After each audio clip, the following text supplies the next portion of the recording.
TCI is brought to you by Spendthrift Stallion Arch, a leading first crop sire with 2 maiden special weight winners.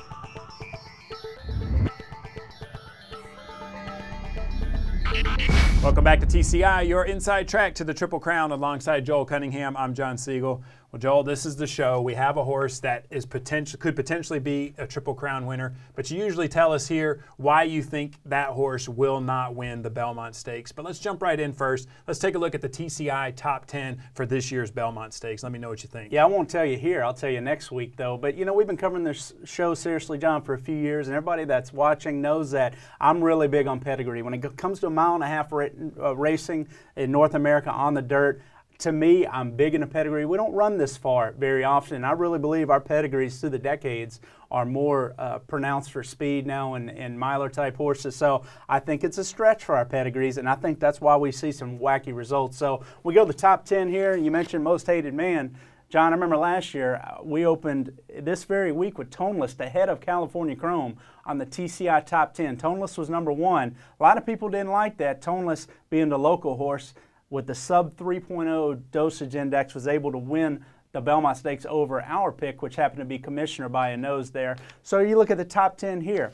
American Pharoah is number 1. I just think he's deserved that spot. Bob Baffert's horses, he just knows how to get a horse to the Triple Crown. This horse breathed well the other day. I see him running his race, and I love his efficiency of stride. If there's any horse that I think can adapt to a particular style of race, whether or not he wants to go the lead, whether or not he wants to maybe take off of it and get into a rhythm, I think American Pharoah can do it. My question for him is that 4.33 dosage index and how much stamina he has there. Will he be able to get to the bottom of his pedigree in that final quarter mile to see this thing out? He is much the best horse right now. Mubtahij, that's where pedigree comes into play for me, and we'll talk about that. 2 Todd Pletcher colts I think are coming in fresh, sort of the Palace Malice move here at 3 and 4. Frosted, don't like him quite as much as some of the others in here, even though I did love his Derby performance, but going a mile and a half, still being a grade 1 winner, I think you have to have him in the top 5. Keen Ice, I think, is interesting in here. Tail of Verve, not so much for me. Made from Lucky, not so much. The Truth or Else, the new shooter, once Conquest Curlinate came out. And the Fermento, I think, has got no shot in this race, John. But there's the top 10 for me. All right, well, let's jump in here. And I know every year we talk about dosage index, you talk about the Tomlinson numbers, you talk about, you know, just how important, like you said, the pedigree is. This year, I think, is a lot of people believe American Pharoah is just heads and tails above the rest of this group. I mean, and it's a good group. And I agree. It's not like this group we went into this saying, hey, it's a bad group, we got one good horse. Sure. We knew this was a really good group. They just think this colt is that much better. So tell me a little bit about the dosage and how those numbers are stacking up. Well, it's the number 3 for me. Every year, I want to see a dosage index of around 3.0 or under. Anything over that for me, you're really, from what you're genetically supposed to be, I think you're up against it in terms of how seeing out that mile and a half distance. And I really think it shows up in that final quarter of a mile. I mean, we don't see brilliant finishes in the Belmont Stakes. I mean, we rarely do. I mean, I can think of a Fleet Alex doing it, which he qualified. You know, Point given some dominant performance in there, John. But a lot of times, they're all crawling home that final quarter of a mile at Belmont. It's a close race. And to me, I just think you just need to dig down to your family there. So it's the 3 number. It's also 300 for me in Tomlinson, and I don't view Tomlinson as quite as important as the dosage index for obvious reasons. But anything north of 300 on the Tomlinson for me certainly qualifies. So we'll go to the chart, and first I want to kind of show where we were last year. For people that have been following us, you know, we can't go back every year, even though I'd love to do that. I mean, there hasn't been a Belmont winner with a high, you know, that's had higher than a 3.0 dosage index in 13 years, and we've had a lot of long shot winners. So I think the formula works, but you basically want to find stamina. When I look at this chart here, John, you look at last year's horses, and you look at their finish here. You sort of see a grouping here. I mean, you looked at the big favorite coming in. He was in the bottom 4. He dead heated for 4th, essentially. These 3 horses were right there. Toneless, number 1 on our list. He had the good dosage number. I wasn't as worried about the Tomlinson figure because a lot of Tappett's runner and a lot of the Pulpit family there, you know, when based on the Tomlinson factors, you're going to see a lot more speed influence there. But I love the Pleasant Colony bottom side there, and he looks like Pleasant Colony and not the Tappet side. So for me, I think we got it right. I think we were able to use some quantitative measures, some qualitative measures, mix the formula together, and I think we were all over that race. So let's go to the chart this year and see where we're sitting with this year's 10 contenders here based on the factors that we have here at hand, and obviously moved to Hage. You see why he's number 2 for us, John. I mean, that is a low European mile-and-a-half pedigree if I've ever seen one, a 1.0. He's bred to excel at a mile-and-a-half, not just handle it. Big Tomlinson figure, 355 there. Carpe Diem qualifies. I mean, that's, again, when I'm looking at these Triple Crown horses, you know, in the winter times, why I like Carpe Diem so much. He's a horse that qualifies both ways for him. Materiality, very interesting. I mean, a Fleet Alex, you can think of horses like, you know, he had a Travers winner in a 1.25 mile, Fleet Express. He had a Fleet again. Remember that horse that won in a 1.75 mile in the Breeders' Cup? I think he was 41-1 in the Breeders' Cup Marathon. So we know that a Fleet Alex is a Belmont winner. We know that certainly there's some stamina there that allows him to have a pretty good dosage number and a pretty good Tomlinson, even though Materiality is a muscly horse, and he is out of a dam that was a sprinting one-turn type horse. Keen Ice, another horse, you know, again, qualifies for me. I think he's just going to clip along 12s and 13s, and he's going to have something at the end, and that's what you want in this race. Tail the Verb, Frosted, not so much for me. You know, you look at these horses and, you know, certainly Frost is close to qualifying. Tail of Verb, you can make a case for, but to me, I don't like their profiles overall as much.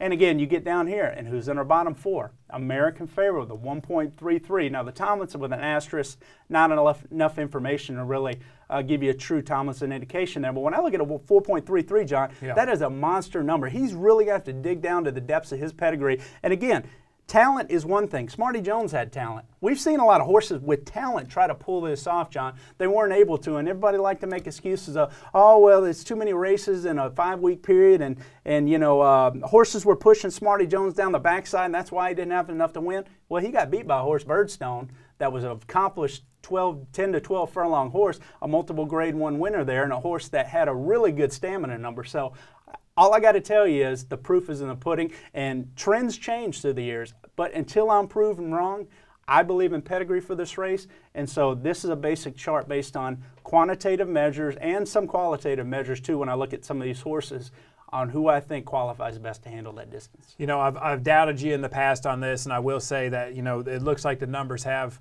you know, shown to be true.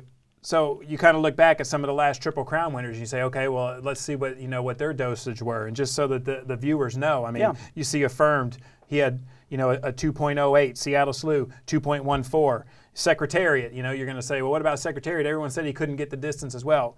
Even he was, you know, a 3.00. So, you know, those horses all qualified, you know, to win the Triple Crown. But I will say one thing.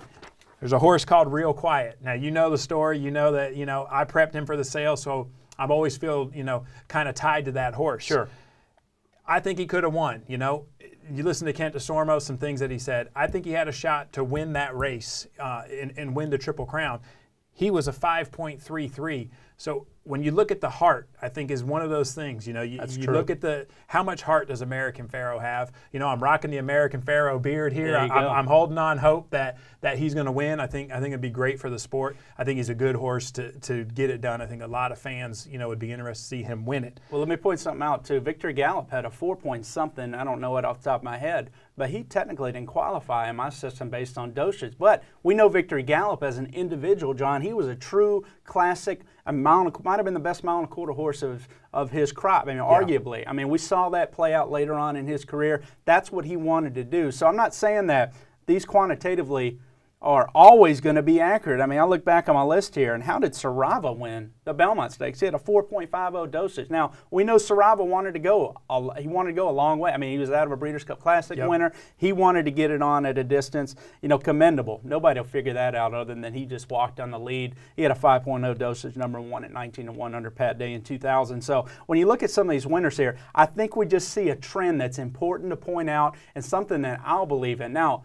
is it the tell-all? Do I just automatically go with the lowest dosage and pick that horse to win? Well, no, obviously not. You factor in the Tomlinson number. You factor in, you know, the quality of the horse, whether they're in form coming into the race. I love a race over the track at Belmont.